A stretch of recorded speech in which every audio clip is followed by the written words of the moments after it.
Ya, kutuk laknat itu adalah kebalikan daripada puji, sanjungan, dan juga merupakan satu sambutan dalam kebaikan. Memang di dalam Al-Quran dikatakan, A'udzubillahi minasyaitonirrajim, ya hasratan 'alal ibad, ma ya'tihim min rasulin illa kanu bihi yastajibun. Jadi setiap kali Allah Ta'ala mengutus ma'muri minallah atau utusannya ke dunia ini, maka dari antara manusia ini ada penentang, orang-orang yang membenci, yang selalu mengingkari itu, dan mereka memusuhi itu terkadang sampai berlebih-lebihan. Nah, padahal mereka itu belum tahu persis tentang hakikat dan kebenaran itu, namun secara fitrat dan kebaikan yang mereka tidak miliki itu senantiasa menyambut mereka dengan keburukan, dengan kutuk laknat dan juga fitnah-fitnah dan kebohongan-kebohongan. Jadi kalau kita berjalan di jalan Allah yang dipimpin oleh seorang utusan Allah, itu tidak mungkin tidak akan terlepas daripada segala kutukan, laknat ataupun fitnah-fitnah dari dunia, cobaan ujian dari dunia. Artinya di sini beliau menegaskan jangan cemas akan hal semua itu. Betul, ya. Karena dikatakan juga bahwa itu adalah ibarat badai tofan atau angin kencang yang menderu, dan ini suatu saat juga akan menjadi dia reda kembali dan kembali kepada sedia kala. Normal kembali. Ya, normal kembali. Kemudian beliau menulis, kamu tidak dapat melindungi dirimu dari sikap pura-pura. Nah, apa yang dimaksud dengan melindungi diri dengan kepura-puraan seperti ini? Jadi begini, di dalam kita beragama dan menetapkan diri sebagai hamba Allah, di situ harus ada ketulusan. Qul inna sholati wa nusuki wa mahyaya wa mamati lillahi rabbil alamin. Dan dikatakan bahwa tudrikul absar wa huwa yudrikul absar. La tudrikul absar wa huwa yudrikul absar. Allah itu Maha Qadir, Maha mengetahui, dan dia sangat mengetahui keadaan jiwa dan hati seseorang itu.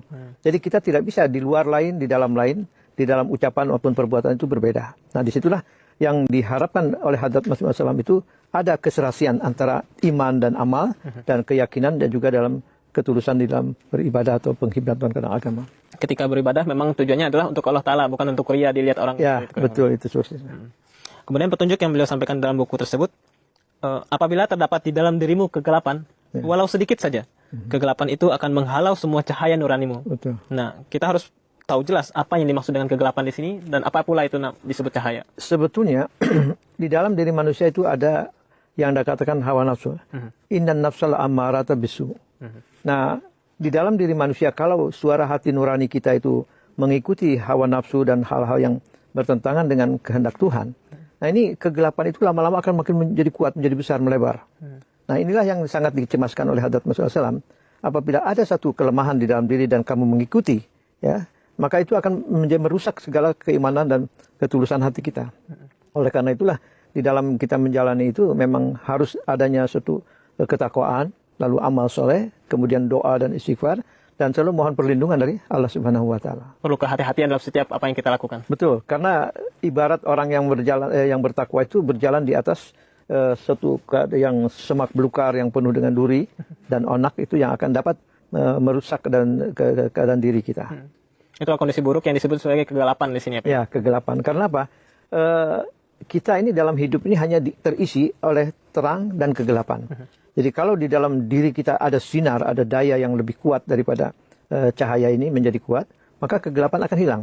Nah, sebaliknya apabila kita lebih kuat dalam kegelapan ini, ya, nah ini akan semakin melebar kegelapan itu dan menjauhkan cahaya dalam hidup kita. Seperti siang dengan malam, ketika malam tidak ada siang, ketika siang tidak ada malam. Betul. Gitu, Pak, ya. Kemudian petunjuk beliau selanjutnya adalah, dia Allah Ta'ala itu menuntut dari diri kamu suatu maut. Ya. Nah, maut seperti apa yang dikehendaki oleh Allah Ta'ala? Mutu qablaan tamutu. Jadi di dalam hidup ini mulai kita lahir, mulai kita beranjak dewasa, menikah, dan terus kita menjadi tua dan akhir hayat kita, dikatakan wala tamutunna illa wa antum muslimun. Jadi kematian itu akan ada. Makanya disebut tulijul laila fin nahar wa tulijun nahara fil lail, tukhrijul hayya minal mait. Nah, ini ada suatu inklinasi dan juga ada naik turun, ya. Pasang surut itu dalam kehidupan ada. Nah, oleh karena itu kita selalu diingatkan, diperingatkan oleh Allah Subhanahu Wa Taala, jangan kita sampai mati. Artinya kematian bisa saja dihadapi setiap orang dalam arti kematian rohani. Illa, tetapi kamu tidak akan mati apabila kamu berserah diri. Nah, di sini untuk menjaga kematian itu, makanya kalau kita punya baterai, punya HP itu adalah yang tadi current-nya itu, apa namanya itu? bukan charge-nya, kekuatan daripada itu harus kita sangat perhatikan di sana. Nah, jadi keimanan kita ini harus balance dan sempurna. Tidak boleh surut atau berkurang dia. Nah, disitulah yang menyebabkan akan menimbulkan kematian seperti tubuh. Harusnya kan kalau prima sempurna itu tidak akan ada penyakit ya. Tetapi kalau kita selalu prima dan stamina kita bagus, kita akan selalu sehat. Nah, di sini oleh karena itu jagalah keimanan, ketakwaan. Nah, kalau iman dan takwa ini selalu terpelihara, nah Allah Ta'ala tentu akan menjauhkan segala penyakit-penyakit yang ada di dalam diri dan kehidupan kita. Artinya yang dibasmi